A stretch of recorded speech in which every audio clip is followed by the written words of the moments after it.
Hello learners of all ages, my name is Mr. Montgomery. I teach 4th and 5th grade math, and today we're going to be learning about line graphs. Now, line graphing is one of the graphing styles that works best if you're trying to show change over time.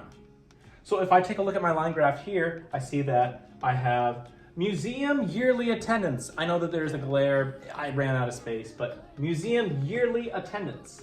And we have the years that the museum has been open, and the attendance number here, we see a little squiggle mark here. That usually means that there is a break in the data, meaning I'm not starting exactly at 1 or 2, but usually on this side, which would be your vertical axis, or some people call it the y-axis, it goes up in increments that are equal unless there is a break.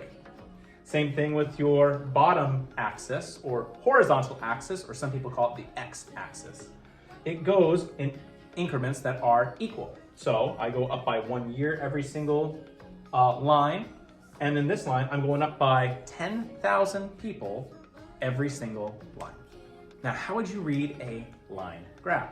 Well, a line graph has different points, and we can tell those points by researching the x-axis and the y-axis to figure out the information we need to directly pinpoint a certain time. If I wanted to figure out how many people attended the museum in 2011, I would go to the year 2011, and I would go all the way up until I get to the point that's in line with 111. The point here is in a crosshair with 30,000 people. So I know that 30,000 people went at 2011. Kind of is like, whoop, it combines. So our book has an example. A museum keeps track of how many visitors it has each year. About how many visitors did the museum have in 2015? Well, first thing we have to do is try to find 2015 on our x-axis. I found 2015. I'm going to follow that line all the way up until I get to a plot point. Okay, so it's not exactly on a 50,000 or 60,000. It's somewhere in between. So I'm going to have to make an educated guess of about 55,000 people. And we use the word people because it is a word problem. It needs a word answer.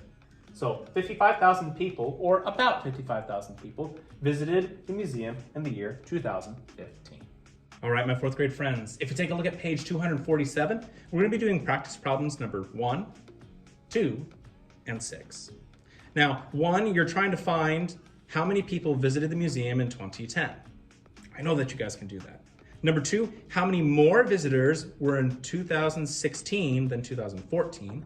So you're going to be finding how many people attended in 2016 and 2014 and subtracting those two numbers. But the one that we're going to work out together is number 6. I have the data up on the board. It says, between which 2 years is there a decrease in visitors? Now, the lines go up and the lines go down, so you're looking for a decrease in visitors. Well, the only place that I see that there is a decrease is in between 2012 and 2013. So that's what I would put for my answer for number 6. It would be in between the years 2012 and 2013. If you have any questions about how to read a line graph, please let me know when you come to class tomorrow.